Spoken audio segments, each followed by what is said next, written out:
우리 옆 사람하고 인사 나누십시다. 사랑과 축복의 통로로 살아가십시다. 예. 오늘 인생 튜닝이라고 하는 제목을 붙였습니다. 튜닝이라고 하는 것은 아마 오늘 악기를 연주하기 전에 튜닝 다 했을 거예요. 바이올린, 첼로 다 했을 겁니다. 한번 보시겠습니까? 이게 튜닝입니다. 방송실. 레디 액션.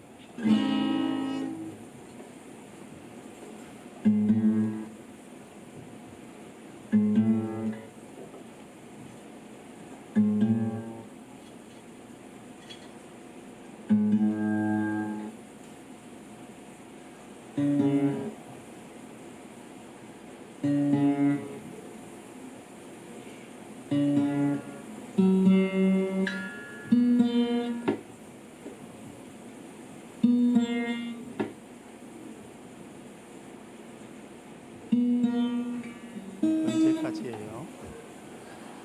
곧 끝나요. 튜닝이 끝나야.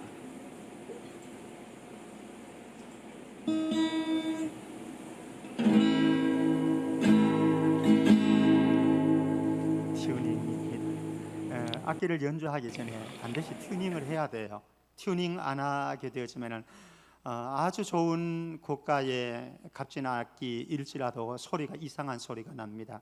아마 찬양대회도 했을 거예요. 오늘 목소리를 튜닝했을 거예요. 그래서 발성 연습을, 노래를 연습하기 전에 먼저 발성 연습을 뭐 이렇게 하죠, 그죠? 그렇게 합니다. 오늘 본문에 보면은 인생 튜닝을 하는 두 사람을 만나게 됩니다.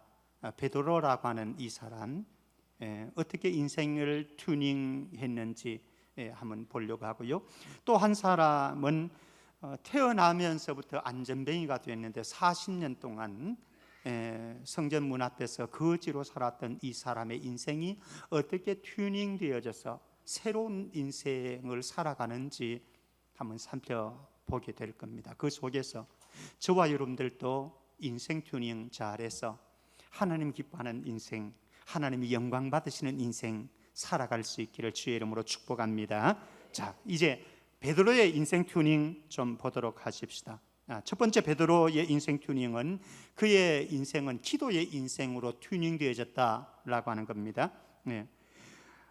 베드로와 요한은 오늘 말씀에 제9시, 그러니까 오후 3시 조금 있으면 되겠죠. 오후 3시 기도 시간을 정해놓고 기도하기 위해서 예루살렘 성전으로 올라갔습니다. 일반적으로 경건한 유대인들에게는 하루에 3번 기도하는 그런 습관들을 가지고 있습니다. 우리나라 시간으로 그냥 얘기한다면 오전 9시, 낮 정오 12시, 그리고 오후 3시 기도하는 시간을 정해놓고 성전 올라가서 기도하는 그런 습관들을 가지고 있습니다. 자, 이렇게 기도하러 올라가는 베드로와 요한, 과거로 한번 돌아가 보시겠습니까?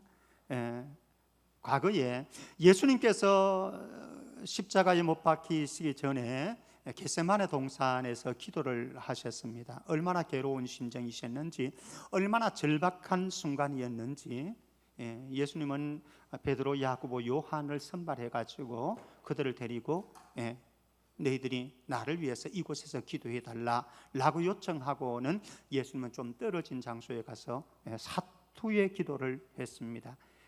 땀이 흘러내리는데 그것이 못의 혈관 터져 나와서 핏방울이 되어지는 것처럼 누가의 보고에 의하면 그 정도로 사투의 기도를 드리고 있었습니다. 잠시 후 제자들에게 왔더니 제자들은 뭐합니까? 꾸벅꾸벅 졸고 있습니다. 책망합니다. 너희들이 1시간 동안도 나를 위해서 이렇게 기도에 동참할 수 없더냐 책망하셨습니다. 그리고 다시 기도하셨습니다. 또 왔더니 졸고 있습니다. 또 가서 기도하고 또 왔더니 깊은 잠에 빠져 있습니다. 기도의 실패자 베드로, 요한이었습니다. 그런데 오늘 말씀에 보면은 이들은 기도하기 위해서 기도의 동력자가 되어서 성전에 올라가서 기도하는 모습을 보게 되어집니다. 우리의 삶은 하나님의 사람들의 삶이라고 하는 것은 기도 없이 살아갈 수 없는 존재입니다. 그렇다고 한다면 여러분들은 어떻습니까? 과연 여러분들 생애가 기도의 인생인가? 기도를 가까이 하는 인생인가? 기도 없이는 살아갈 수 없는 인생인가? 그렇지 않으면 기도가 멀리 느껴지는 인생인가? 아니면 기도의 실패자의 인생을 살아가고 있지는 않는지요? 사도 바울은 데살로니가 교회 성도들에게 이런 말씀하셨습니다. 우리가 좋아하는 성구입니다만은 데살로니가전서 5장 16절 18절 말씀 같이 한번 보십시다. 같이요. 시작. 항상 기뻐하라, 쉬지 말고 기도하라, 범사에 감사하라. 이것이 그리스도 예수 안에서 너희를 향하신 하나님의 뜻이니라. 우리를 향한 하나님의 뜻이 있는데 그 가운데 하나 쉬지 말고 뭐하라? 기도하라. 사랑하는 성도 여러분, 혹시 여러분들이 기도에서 멀찍이 떨어져 있는 분들이 있다고 한다면 다시 기도의 동굴을 찾아가시기를 주의 이름으로 축복합니다. 기도는 우리의 호흡입니다. 호흡. 여러분들이 숨을 쉬지 않고는 살아갈 수 없는 존재이잖아요.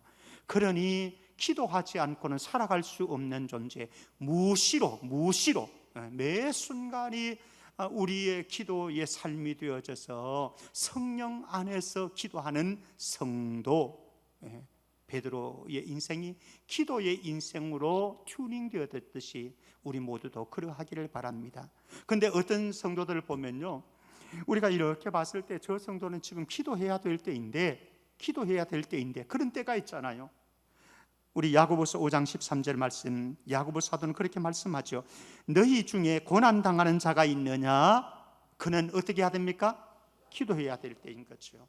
근데 어떤 사람들은 고난당하는 일이 우리에게 다가왔는데, 인생에 문제가 생겨졌는데, 가정에 문제가 생겨졌는데, 그럼에도 불구하고 하나님께서 기도하라고 사인을 보내시는데도 불구하고 기도의 동굴을 찾아가지 못하고 기도의 성전을 찾아가지 못하고 주님을 만나지 않는, 근데 사람들만 찾아다니는 이런 성도들도 있다라고 하는 거죠.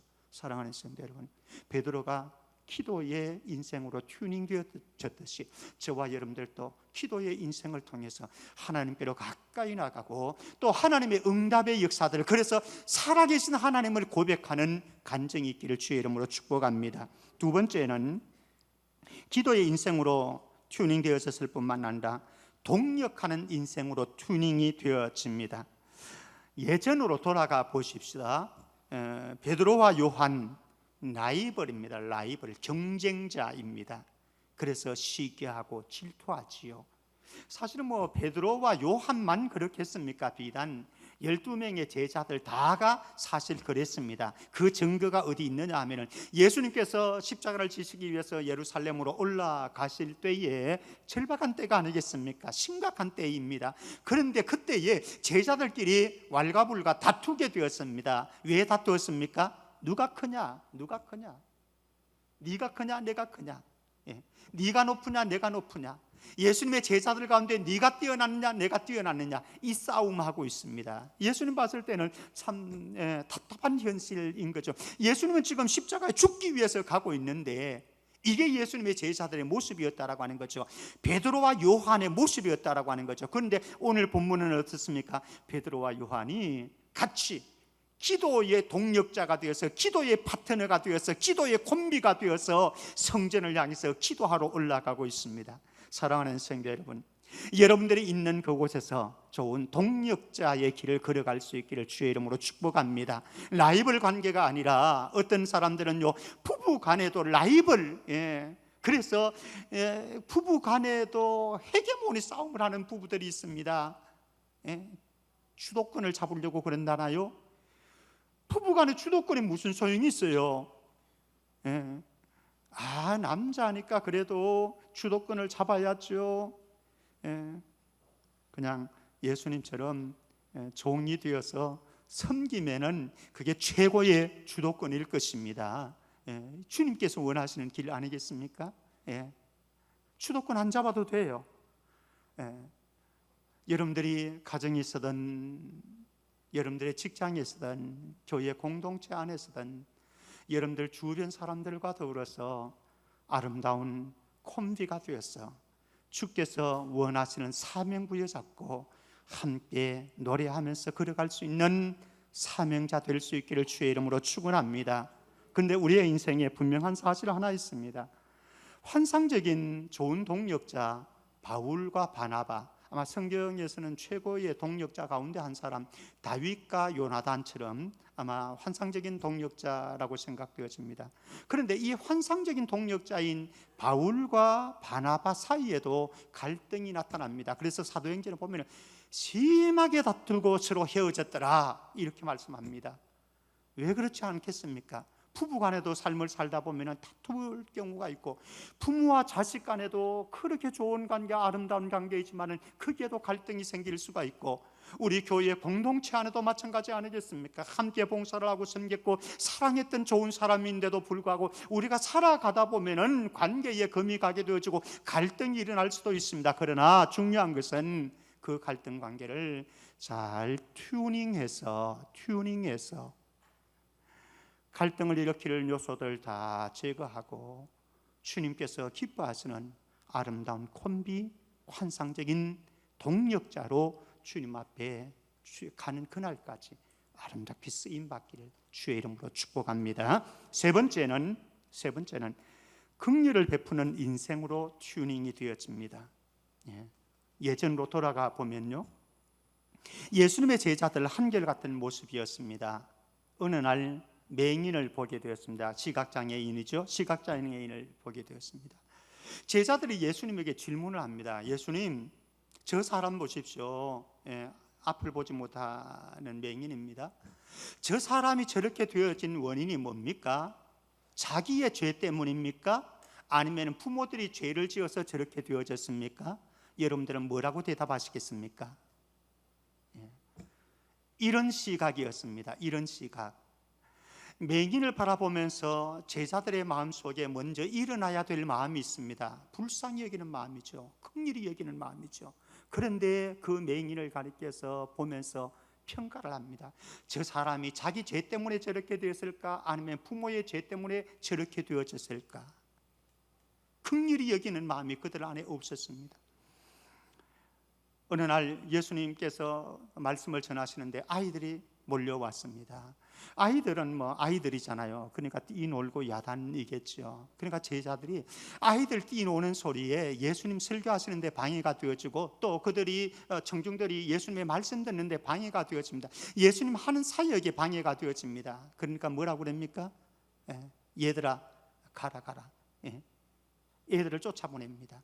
그래도 애들 가나요? 애들인지라 몰려 있지요. 그러면서 제자를 걸으면서 얘기 나누고 그리고 뛰어다니고 그러겠지요. 그러니까 예수님에게, 예수님 쟤들 너무 시끄럽습니다. 너무 귀찮습니다. 그러니 내쫓아보내 주십시오. 그렇게 얘기합니다. 근데 예수님 그들을 쫓아보내지 않습니다. 그들을 품에 안고 그리고 오히려 축복 기도를 해주십니다. 다른 거죠. 사랑하는 성도 여러분, 오늘 말씀에 보면은 이렇게 사람들의 가치를 몰랐고 또 사람들의 평가를 했고 판단을 하려고 했던 이 긍휼히 여기는 마음이 없었던 베드로.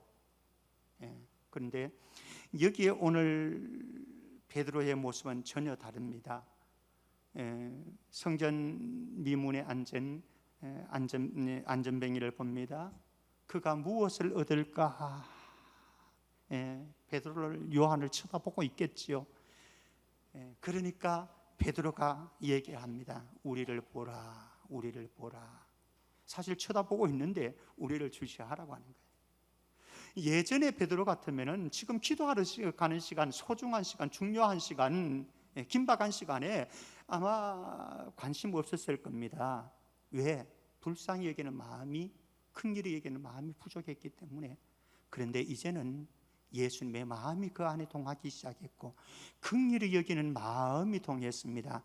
그래서 외면할 수 없었습니다. 그리고 불쌍히 여기는 마음으로 우리를 바라보라 라고 그들에게 이야기를 합니다. 저와 여러분들이 살아가면서 예수님의 긍휼히 여기는 마음, 불쌍히 여기는 마음을 가질 수 있다고 한다면 아마 우리의 삶이 달라질 거예요. 제가 이렇게 성도들 보니까요, 60대쯤 되니까 우리 여자 성도님들이 그런 말씀들을 참 많이 하세요. 무엇인가 하면은 목사님, 이제 남편이 불쌍히 척은히 여겨지는 마음이 일어납니다, 그러더라고요. 그래서 좀 못마땅한 것이 있어도 참아주고 관용해주고 이해하고 넘어가려고 한다라고 하는 거죠. 생각해 봅니다.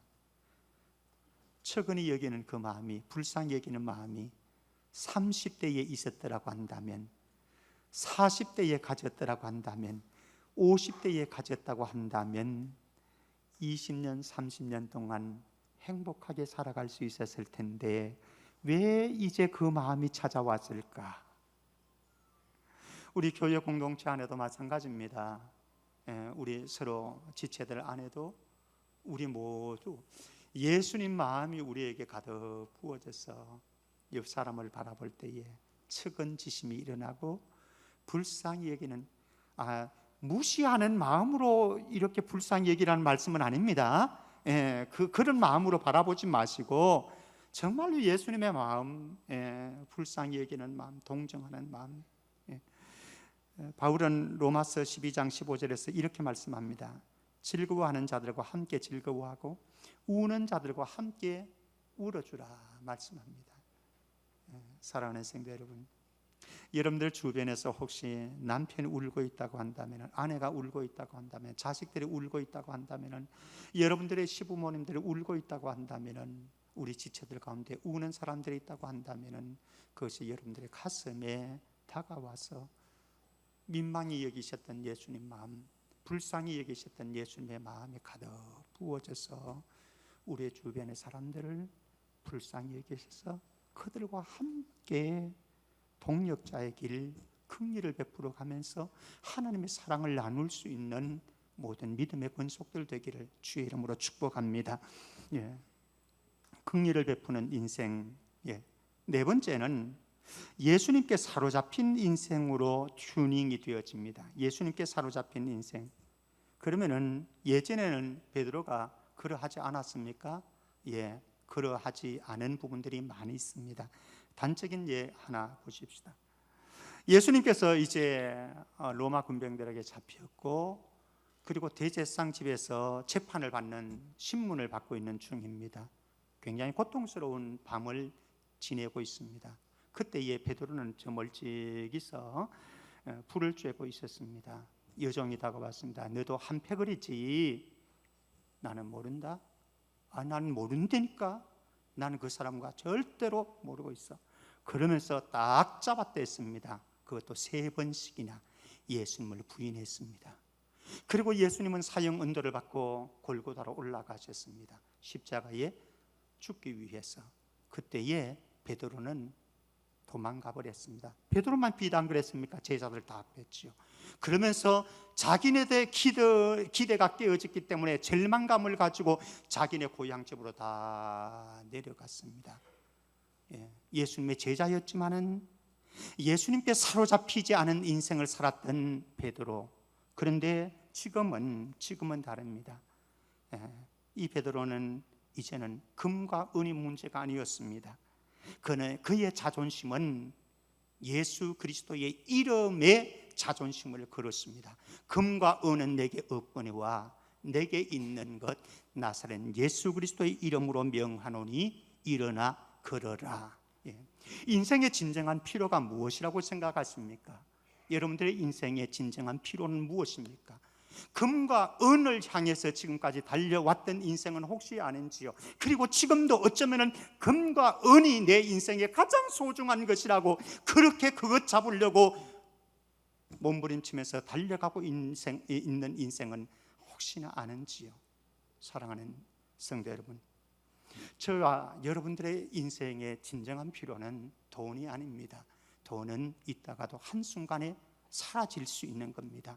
돈은 없다가도 주님이 주시면은, 돈줄을 우리에게 열어주시면은 어느 순간에 우리에게 다가올 수도 있는 것입니다. 돈으로 행복을 살 수 없습니다. 돈으로 인생의 만족을 살 수 없습니다. 나사렛 예수 그리스도, 그분이 여러분들의 인생에 자존심 되어지기를 주의 이름으로 축복합니다. 유대인들은 예수님을 필요 없다라고 생각했습니다. 거치는 것이라고 생각했습니다. 그러나 진정으로 사람들을 변화시켰던 것은, 기적을 일으켰던 것은, 사람들의 운명을 바꾸었던 것은 바로 예수 그리스도, 그분이 찾아갔을 때였고 그분을 만났을 때였습니다. 제 인생이 변화되어진 것도 예수 그리스도를 만났기 때문에 제 인생도 송두리째 바뀌게 되었습니다. 사실 제가 고등학교 1학년 때 예수님을 만나서 그때 목사가 되기로 서원했고, 그리고 결국 이 길을 왔습니다. 만약에 제가 고등학교 1학년 때 예수님을 만나지 못했다고 한다면 저는 이 자리에 없고 다른 곳에 가 있을 것입니다. 사랑하는 성도 여러분, 여러분들의 인생의 진정한 필요는 예수 그리스도 그분이십니다. 사람들이 뭐라고 그래도, 사람들이 아무런 소용이 없다고 그래도 예수 그리스도 그분을 붙잡을 때에 여러분들의 인생의 진정한 튜닝이 되어진다고 하는 사실. 목사님, 저 예수 믿는데요? 좋습니다. 목사님, 저 예배도 드리잖아요? 좋습니다. 그러나 더 중요한 것은 예배를 드린다고 할지라도, 저와 여러분들 예수를 믿는다고 할지라도 예수님에게 사로잡혀 있느냐 아니냐, 이거는 별개의 문제입니다. 사랑하는 성도 여러분, 예수만 믿는 것 정도가 아니라, 예배를 드리는 것 정도가 아니라 우리 속에 살아계신 예수님 그분을 만나서 내 인생이 그분에게 사로잡히는 은혜가 있기를 주의 이름으로 축복합니다. 5번째입니다. 베드로의 인생은 예수님만 드러내는 인생으로 변화가 되어졌습니다. 예전에 베드로, 여러분들이 잘 알듯이 베드로는 나서기 좋아했던 사람입니다. 그리고 거들먹거리기 좋아했던 사람입니다. 큰 소리치기 좋아했던 사람입니다. 사람들의 시선을 자기에게 집중시키려고 했던 사람, 베드로였습니다. 그런데 지금은 달라졌습니다. 12절 말씀에 가면요, 많은 사람들이 솔로몬 행각으로 모였습니다. 왜? 안전뱅이가 40년 동안 한 번도 일어나 본 적이 없는 안전뱅이가 일어나는 놀라운 기적의 역사가 일어났으니까 사람들이 야, 대단하다, 야, 이 일이 어떻게 이루어졌는가, 이제 베드로, 요한에게 집중되어지는 거죠. 그때에 베드로가 입을 열어서 이렇게 말을 합니다. 우리 개인의 권능과 경건으로 이 사람을 걷게 한 것처럼 왜 우리를 주목하느냐. 예전 같다면 베드로는 자기를 주목시키려고 그랬습니다. 시선을 집중시키려고 그랬습니다. 그래서 사람들 앞에서 뛰어나갔습니다. 먼저 행동했습니다. 이런 베드로였습니다. 그런데 이제는 사람들의 시선을 자기에게 집중시키는 것이 아니라 예수님에게 돌리고 있습니다. 찬사와, 사람들의 찬사와 영광을 자기에게로 돌리는 것이 아니라 주님께로 다 돌리고 있습니다. 사람들, 또 더더구나 이 세대는요, 주목받기 좋아하는 세대입니다. 사람들의 시선을 끌기 좋아하는 이 시대에 주목받기를 거절하는 베드로, 변화되었죠.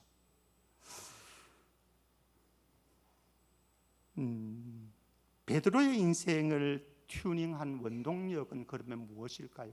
베드로를 이렇게 기도의 사람으로, 동력을 할 줄 아는 사람으로, 긍휼을 베풀 줄 아는 사람으로, 예수님께 사로잡힌 인생을 살아갈 줄 아는 사람으로, 그리고 예수님에게만 모든 영광을 돌리는 이런 사람으로 바뀌어진, 튜닝할 수 있었던 원동력이 도대체 무엇이었습니까? 요 앞장에 가면은, 사도행전 2장에 가면은 오순절 성령이 임했습니다. 오순절 성령이 임했을 때 거기에 있던 모든 사람들이 성령에 의해서 변화가 일어나기 시작했습니다. 그들이 하는 말이 달라졌고, 그들의 생각이 달라졌고, 그들의 감정이 달라졌고, 그들의 가치관이 달라졌고, 그들의 마음이 달라졌고, 그들의 태도가 달라졌고, 인생을 향한 비전까지도 달라졌습니다. 사랑하는 성도 여러분, 저와 여러분들 안에 거듭나게 하신 이 성령께서 날마다 우리의 삶의 현장 속에 우리를 충동질하셔서 나를 성령의 사람으로 바꾸어 나가는 놀라운 역사들을 경험할 수 있기를 주의 이름으로 축원합니다. 성령은 오순절 날만 임했던 것이 아니고 지금 우리 나에게 임했고, 나에게 임하신 성령님께서는 과거의 성령님으로 계신 것이 아니라 지금도 살아계시는 성령님으로 여러분들을 이끌어 갈 것입니다. 여러분들을 거룩하게 성화의 길을 걸을 수 있도록 만들어 주실 것입니다. 이 성령께서 여러분들의 기도도 나오게 만들 것이고 여러분들의 기도를 하나님 나라에 송전시킬 것입니다. 그래서 기도의 응답도 해 주실 것입니다. 성령께서 우리를 새롭게 만드시는 놀라운 역사가 날마다 일어나서 성령에 의해서 튜닝되어지는 우리 모두가 되기를 주의 이름으로 축복합니다. 두 번째, 안전뱅이의 튜닝 잠시 한번 보도록 하겠습니다. 안전뱅이의 튜닝은 첫 번째는 피동적인 인생에서 능동적인 인생으로 바뀝니다. 나면서부터 못 걷게 된 사람입니다. 무려 40년 동안 남의 도움이 있을 때에만 성전 앞 미문에 나와서 구걸을 할 수 있었습니다.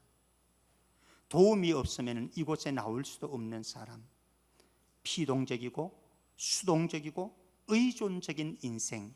그런데 베드로와 요한을 만났고 나사렛 예수 그리스도의 이름으로 고침을 받았습니다. 고침을 받고 난 그의 인생은 능동적인 인생으로 바뀌어집니다. 발과 발목에 힘을 얻었습니다. 성전에 뛰어 들어갑니다. 걷기도 하고 뛰기도 합니다. 그리고 하나님을 찬송하는 인생으로 바뀌었습니다. 우리 안에 예수님께서 오셔서 내 인생을 변화시켜 주셔서 이제는, 예전에는 수동적이고 피동적으로 끌려다니면서 신앙생활을 했다고 한다면 이제는 예수님을 만나서 능동적으로 신앙생활을 할 수 있는 우리 모두가 되기를 바랍니다. 남편 교회 가자고 그러니까, 아내가 11조를 하자고 그러니까 아까운데 어쩔 수 없이, 가기 싫은데 어쩔 수 없이 와서 앉아있는 예배자가 아니라, 여보 오늘 교회 갑시다, 여보 이번 달 11조 잘 챙겼어요? 예. 이런 능동적인 신앙. 그래서 누구의 도움 없이도 내가 주님 앞에 나가는데 자유롭게 기쁨으로 나가는 우리 믿음의 권속들 다 되어지기를 주의 이름으로 축복합니다. 두 번째 안전뱅이의 튜닝 있습니다. 금, 은만 바라보았던 인생이었습니다. 그런데 이제는 예수 그리스도를 간증하는 인생으로 튜닝되어졌습니다. 지금까지는 구걸하는 인생이었습니다. 그의 모든 관심은 금이고 은이고 돈이었습니다. 한 푼, 엽전한 우리나라로 표현한다면 엽전한 그것이 그의 관심이었습니다. 그런데 예수님을 만나고 나니까, 그가 새롭게 변화되어지고 나니까, 치유와 회복이 일어나고 나니까 이제는 3장 8절에 가면 하나님을 찬양합니다. 그리고 예수 그리스도를 간증하는 인생으로 4장 14절에 바뀌어지는 것을 보게 되어집니다. 사랑하는 성도 여러분, 저와 여러분들이 예수님 만나서 우리의 가치관이 변화되어지고 우리의 관심이 달라지고 우리가 함께하는 사람들이 변화되어지는 은혜가 있기를 바랍니다. 이제는 예수님을 자랑하고 예수님을 간증할 수 있는 인생.